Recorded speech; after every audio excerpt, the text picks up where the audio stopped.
नमस्कार, मैं हूं दीपाली राणा। आप देख रहे हैं योर मनी। पर्सनल फाइनेंस से जुड़ा हमारा ये खास शो जो हर रोज हम आप लेकर आते हैं ताकि आपकी मदद कर सकें पोर्टफोलियो को बेहतर बनाने में और साथ ही आपकी ये एडवाइस देने में कि आप अपने पोर्टफोलियो कैसे बेहतर बना सकते हैं, कैसे फाइनेंशियल गोल्स को पूरा कर सकते हैं और कैसे आपकी आगे की फाइनेंशियल प्लानिंग होनी चाहिए। आप अपने तमाम क्वेश्चंस हमें लिखकर भेज सकते हैं। तरीका बेहद आसान है। आप अपने सवाल हमें व्हाट्सएप, ईमेल या सोशल मीडिया प्लेटफॉर्म्स के थ्रू भेज सकते हैं। 7045220000 हमारा व्हाट्सएप नंबर है। yourmoney@nwt.com हमारी ईमेल आईडी है। फेसबुक, ट्विटर पर ये शो आप लाइव भी देख सकते हैं, अपने क्वेश्चंस भी पोस्ट कर सकते हैं #AskAwaz yourmoney लिखकर।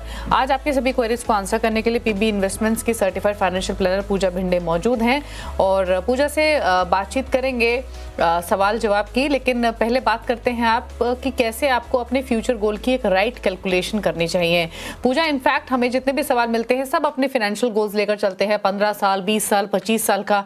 लेकिन एक एडवाइस जो कॉमन है सभी एक्सपर्ट्स के बीच में, वो ये कि आप जो भी अपने गोल को डिफाइन करें उसमें इन्फ्लेशन को ध्यान में रखें। यानी आज की जो 1 करोड़ की कीमत है वो शायद अब से 15 साल बाद 1 करोड़ की कीमत नहीं रहेगी। तो किस तरीके से एक गोल कैलकुलेशन करें इन्फ्लेशन को ध्यान में रखते हुए जब भी कोई भी इन्वेस्टर लॉन्ग टर्म में अपनी फाइनेंशियल प्लानिंग प्लान करे। जी बिल्कुल, thank you so much Deepali for having me today. And बहुत सही आपने इसको इंटरप्रेट किया, क्योंकि काफ़ी हमें कॉलर्स जिस तरीके से सवाल पूछते हैं उनका एक ही पता नहीं 1 करोड़ पे अटक गई है उनकी सीढ़ी के 1 करोड़ चाहिए 10 साल में, 1 करोड़ चाहिए 20 साल में, रिटायरमेंट में 1 करोड़ चाहिए। लेकिन 1 करोड़ की जो वैल्यू आज है वो आज हम इस शो में बात करेंगे, जो बहुत इंपॉर्टेंट है इसको, इस कैलकुलेशन को समझने के लिए। बड़ी इंटरेस्टिंग चीज है इन्फ्लेशन, जो हम बहुत इजीली अपने फाइनेंशियल प्लानिंग में उसको इग्नोर करते हैं। सो इसके लिए हम कहते हैं कि आप जब भी खुद से प्लानिंग करते हैं ना, आप यहाँ तो इस माध्यम से थोड़ा एजुकेशन ले और किस तरीके से सही फाइनेंशियल प्लानिंग करनी है उसकी समझ रख के अपनी फाइनेंशियल प्लानिंग की शुरुआत करें। अब एक बेसिक सा एग्जांपल बताओ, इन्फ्लेशन मतलब क्या है? महंगाई। महंगाई लोग समझते हैं कि अगर वो कोई चीज खरीदारी करने जाते हैं तो उसमें हर साल बर साल आपको महंगाई दिखने को मिलती है। अब नॉर्मल जो सीपीआई इंडेक्स, जो इन्फ्लेशन चल रहा है, वो 6 to 7% चल रहा है हमारी कंट्री में अभी, जो ऑब्वियसली बहुत ज्यादा था, फिर बीच में कम, फिर वापस ज्यादा, तो डिपेंड करता है काफी फैक्टर्स के ऊपर। एंड दूसरी चीजें जैसे हेल्थ हो गया, एजुकेशन हो गया, रियल एस्टेट हो गया, उसकी इन्फ्लेशन अलग तरीके से चल रही है। लेकिन बेसिक मिनिमम अगर हम 6 से 7% का इन्फ्लेशन पकड़ के चले तो ये है।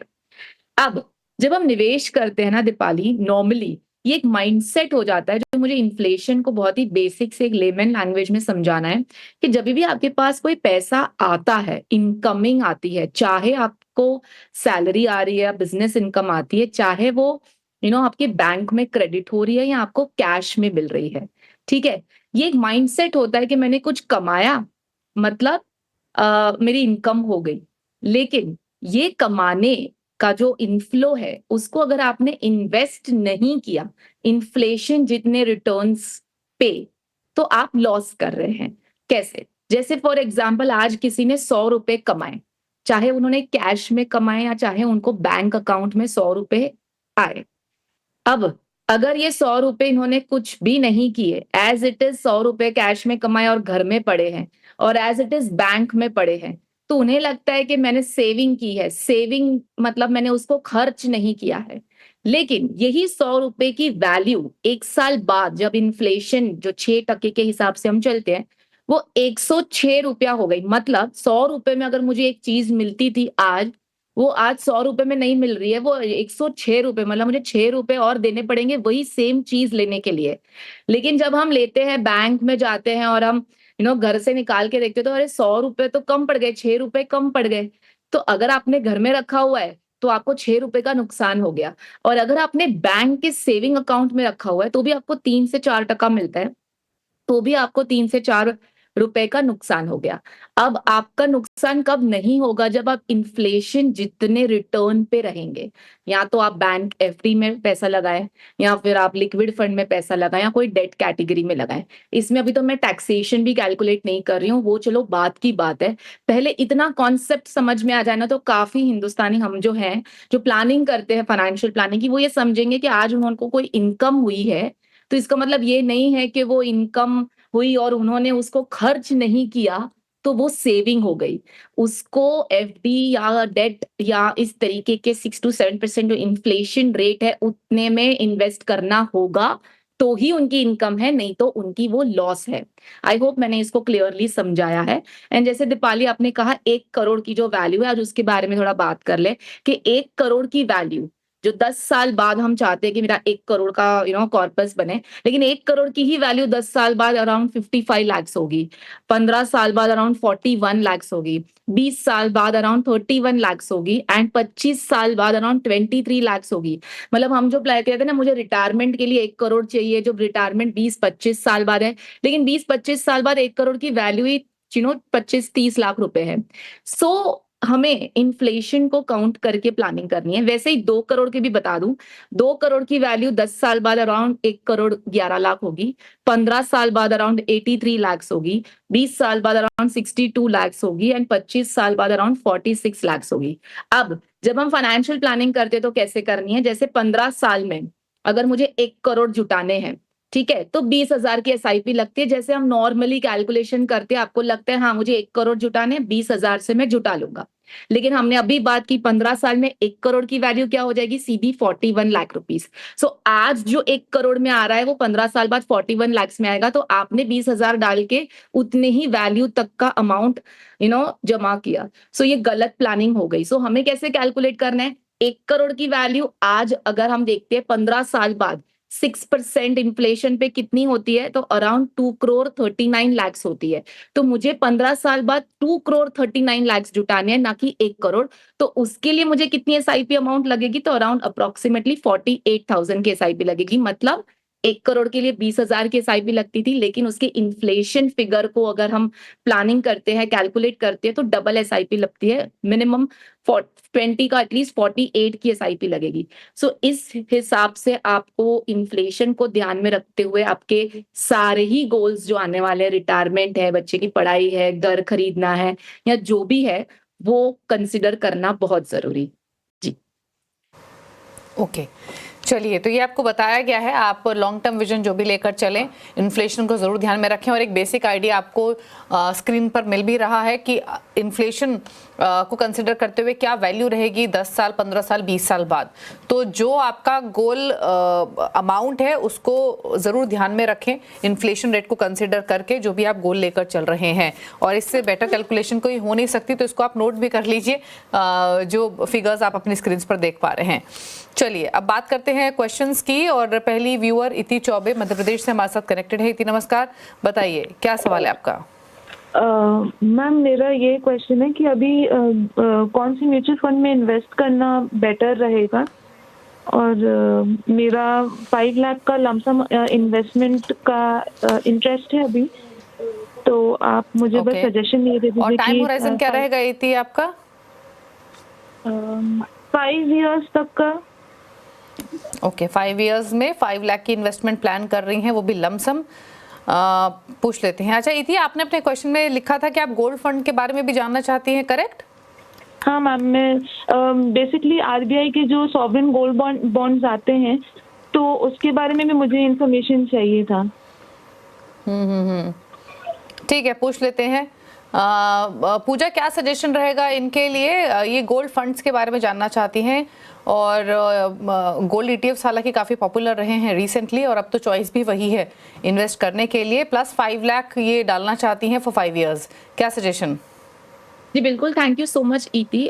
मैं ये कहूंगी कि एक तो आपका जो गोल अमाउंट है and at the same time जो होराइजन है, ठीक है, अमाउंट भी काफी लंबा काफी बड़ा है एंड होराइजन भी है वो भी काफी कम है।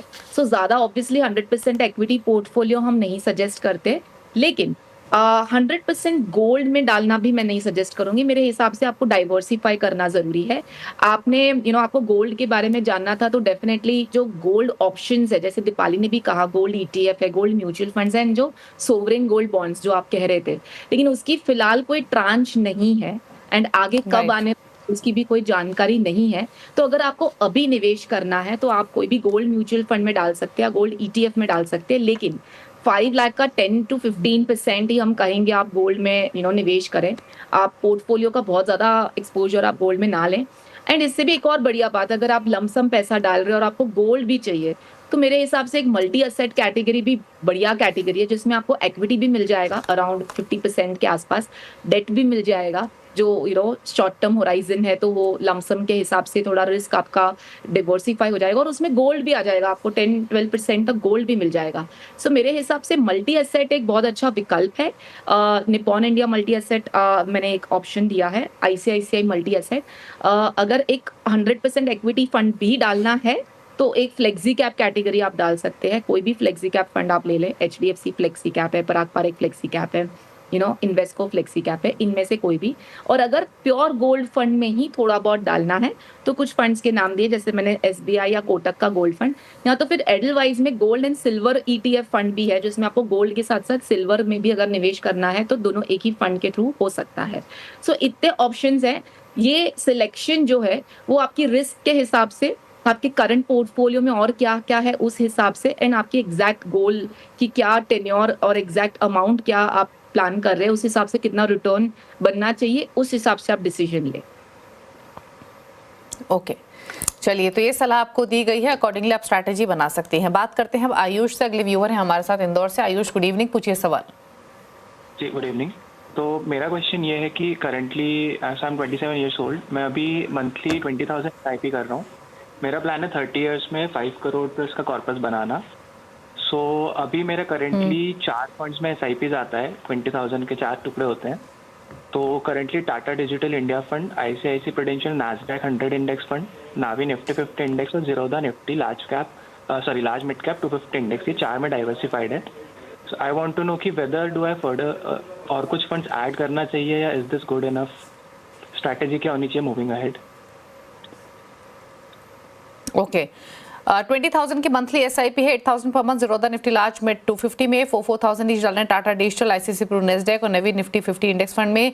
30 इयर्स का होराइजन है, 5 करोड़ का टारगेट है। बताइए क्या सजेशन? अच्छी बात है कि यंग इन्वेस्टर हैं और सही समय पर इन्होंने SIP शुरू करी है, क्या सलाह रहेगी? जी बिल्कुल, लेकिन आपने ध्यान दिया होगा आज हमने इन्फ्लेशन की बात की है, सो 5 करोड़ के अमाउंट को अगर मुझे 30 इयर्स में जुटाना है तो अराउंड 14,500 की SIP से मैं इजीली जुटा सकती हूँ। लेकिन और इनकी SIP तो 20,000 की चल रही है, तो ये तो वैसे ही प्लस में चल रहा है, लेकिन इन्फ्लेशन को ध्यान में रखना है आयुष। सो 5 करोड़ की वैल्यू 30 साल बाद जो होगी उस हिसाब से प्लानिंग करनी है। तो मेरे हिसाब से एटलीस्ट 3 गुना ज्यादा SIP अमाउंट होना चाहिए आपका, अराउंड 60-70,000 तक की SIP अमाउंट होनी चाहिए अगर इन्फ्लेटेड वैल्यू पे अगर हमको प्लानिंग करनी है तो। सो ऑब्वियसली 20 से शुरुआत की है, एक ही शॉट में आप नहीं बढ़ा सके तो स्टेप अप SIP का आप इस्तेमाल कर सकते हैं। Every year annual step up दे आप 10%, 12%, जिस हिसाब से कंफर्टेबल है तो उस हिसाब से प्लानिंग करें। यहाँ हो जाती है आपकी टारगेट प्लानिंग। फंड्स के मामले में मेरे को ना थोड़ा ऐसा समझना है कि एक तो आपने बहुत ज्यादा डाइवर्सिफाई किया है in terms of the category, मतलब एक सेक्टोरल फंड है जो सिर्फ टेक्नोलॉजी डिजिटल इंडिया जो है, एक नैस्डैक है जो इंटरनेशनल कंप्लीट इंटरनेशनल फंड है, बाकी आपने इंडेक्सेस लिए हुए हैं। इंडेक्सेस लेने में कोई दिक्कत नहीं है, that's fine. Large and mid cap category is a fine fund. Nifty 50 for 30 year मेरे हिसाब से आप मिड कैप कैटेगरी नेक्स्ट 50 भी शामिल कर सकते हैं आपके पोर्टफोलियो में, तो I would recommend next 50 then Nifty 50।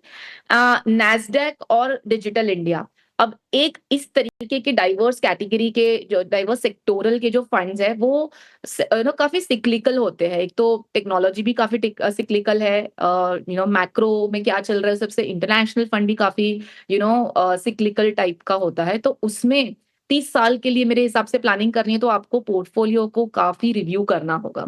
अगर एक अग्रेसिव आप इन्वेस्टर हैं और आप मार्केट में रुचि रखते हैं और इस तरीके के कुछ पोर्टफोलियो में बदलाव करने हैं तो आप इन फंड्स को शामिल करें। लेकिन अगर आपको थोड़ा सेफ खेलना है, थोड़ा एक डाइवर्सिफाइड पोर्टफोलियो क्रिएट करना है, तो कुछ फंड्स के नाम बता रही हूँ जो आपको वैसे भी SIP ऐड करनी है उसमें काम आएंगे क्योंकि वो मिसिंग है आपके पोर्टफोलियो में। एक mid cap category Motilal Oswal mid cap fund, एक small cap category HSBC small cap fund, एक फ्लेक्सी कैप में 361 का फ्लेक्सी कैप फंड और एक कॉन्ट्रा स्ट्रैटेजी का SBI कॉन्ट्रा फंड। इससे भी आप पोर्टफोलियो को बना सकते हैं। जो फंड्स हैं उसको कंटिन्यू कर सकते हैं, लेकिन सेक्टोरल और इंटरनेशनल फंड्स के ऊपर थोड़ा मेरे हिसाब से एक्सपोजर कम होना चाहिए at a very beginning age, जब आप पहली बार एसआईपी शुरू कर रहे हैं। ओके, ठीक है। तो स्ट्रैटेजी बिल्कुल क्लियर है, आप बिगनर हैं तो इसीलिए इंटरनेशनल फंड में एक्सपोजर कम करें, plus Tata digital India fund आपने लिया हुआ है तो सेक्टोरल फंड में निवेश कम करें। 10% टोटल पोर्टफोलियो का आप रखें अपने पोर्टफोलियो में एक्सपोजर। और आपको जो सलाह दी गई उसके मुताबिक निफ्टी 50 की जगह आप निफ्टी नेक्स्ट 50 रख सकते हैं अपने पोर्टफोलियो में। जो फंड्स आपको सजेस्ट किए गए हैं अपने पोर्टफोलियो में नई एसआईपी के लिए भी यूज़ कर सकते हैं और ऐड भी कर सकते हैं। HSBC small cap, Motilal Oswal mid cap, 361 flexi cap और SBI कॉन्ट्रा। तो ये रही सलाह आयुष आपके लिए। बात करते हैं अब अगले व्यूअर की। सुख ने एक सवाल भेजा है मैं ईमेल के थ्रू ऑस्ट्रेलिया से। 49 ईयर्स इनकी एज है, 20,000 पर मंथ की इनकी एसआईपी है और 11 साल में 1 करोड़ का इनका टारगेट है। 80,000 पर मंथ के एडिशनल एसआईपी करना चाहते हैं तो यानी टोटल एसआईपी इनकी 1 लाख रुपीज़ पर मंथ की हो जाएगी। जो टारगेट है इनका 1 करोड़ का है, जानना चाहते हैं क्या वो मुमकिन है। टाटा स्मॉल कैप में 10,000 per month, Nippon India small cap में 10,000 per month, Motilal Oswal Nifty 50 index में इन्होंने लमसम 6 लाख डाले हुए और 6 लाख डाले हैं HDFC Nifty next 50 index fund में। बताइए पूजा, क्या सजेशन? जी बिल्कुल, सबसे बढ़िया बात है दीपाली के इंटरनेशनल व्यूअर्स हमें इस तरीके से फॉलो कर रहे हैं एंड काफ़ी रुचि दिखा रहे हैं इंडियन इक्विटी मार्केट्स में निवेश करने के लिए म्यूचुअल फंड के द्वारा। So that's a very good thing for us. So बहुत ही अच्छा लगा आपका सवाल देख के। सबसे पहले जैसे हम आज बात करें 1 करोड़ आपको जुटाने 11 साल में, तो उसके लिए आपको 37,000 की एसआईपी लगेगी।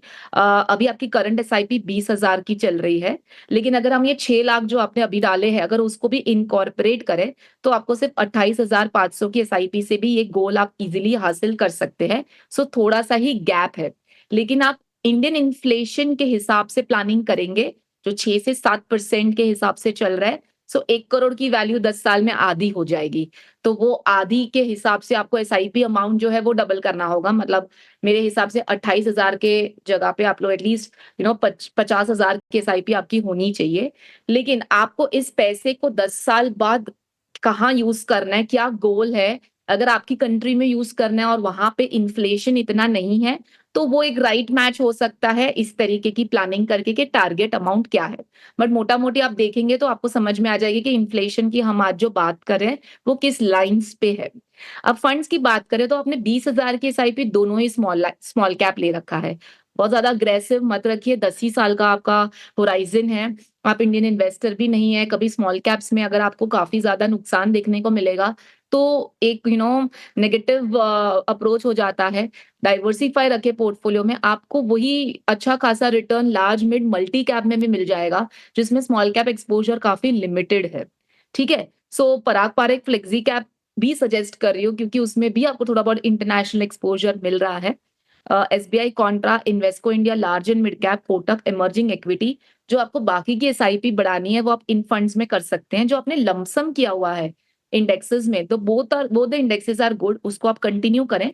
एंड आपका जिस हिसाब से कंट्री वाइज जो डिफरेंस आएगा और जो आपकी टारगेट आपको अमाउंट इकट्ठा करनी है वो प्लानिंग करके ही आपको थोड़ा इसमें और आगे क्लैरिटी मिल जाएगी, जो मैं कहने की कोशिश कर रही हूँ।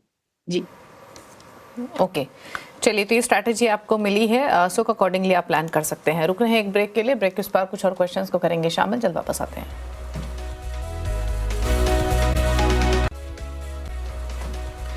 आप देख रहे हैं योर मनी, पूजा भिंडे हमारे साथ बनी हुई, आप इस सभी क्वेरीज को आंसर करने के लिए बात करते हैं अगले व्यूअर से। राजेश हैं दिल्ली से हमारे साथ। राजेश नमस्कार, बताइए क्या सवाल है आपका?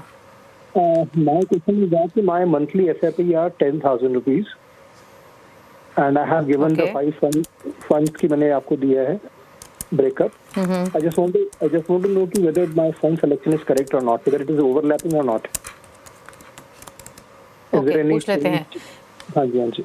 ओके, तो 10,000 पर मंथ की एसआईपी 20 से 5 करोड़ का टारगेट है। फंड सिलेक्शन कैसा है जानना चाहते हैं या कुछ बदलाव करें? HDFC टॉप 100 में 2500 per month, 2500 per month SBI blue chip में, DSP स्मॉल कैप में 1500 per month, ICICI pro value discovery में 1500 पर मंथ और PNB मिड कैप में 2000 पर मंथ। बताइए क्या सजेशन रहेगा इनके लिए? जी बिल्कुल राजेश, आपने जो एसआईपी शुरू कर रखी है, the target that you have in your mind which is 20 years में you want to create 5 crores. So first let us talk about target. तो target के हिसाब से आपको अभी से 50,000 पर मंथ की SIP करनी होगी to reach this target of 5 crores. Considering the 12% return that we see, and your current SIP जो है वो 10,000 प्रति माह जा रही है। सो डेफिनेटली एक गैप है, लेकिन मैं समझती हूँ कि एक ही बार में आप 10,000 से सीधा 50,000 की SIP नहीं कर पाए, तो आपको स्टेप अप SIP यूज करनी है। स्टेप अप SIP एक वंडरफुल टूल है जिससे आप हर साल स्टेप अप करके आपके टारगेट अमाउंट तक रीच कर सकते हैं धीरे धीरे करके। So minimum I think step up आपको, क्योंकि एक बहुत बड़ा गैप है, 20% के स्टेप अप के साथ शुरू करना होगा, या तो फिर थोड़ा बहुत आपको टेन्योर को पोस्टपोन करना होगा।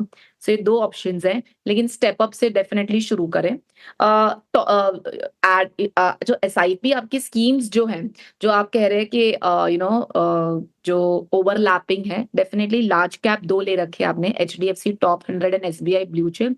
वैल्यू डिस्कवरी में भी काफी ज्यादा portion large cap, so definitely large cap portion ज्यादा है, तो एक आप बंद कर दे SIP large cap. SBI blue chip को बंद करके आप पारंपरिक फ्लेक्सी कैप ले सकते हैं।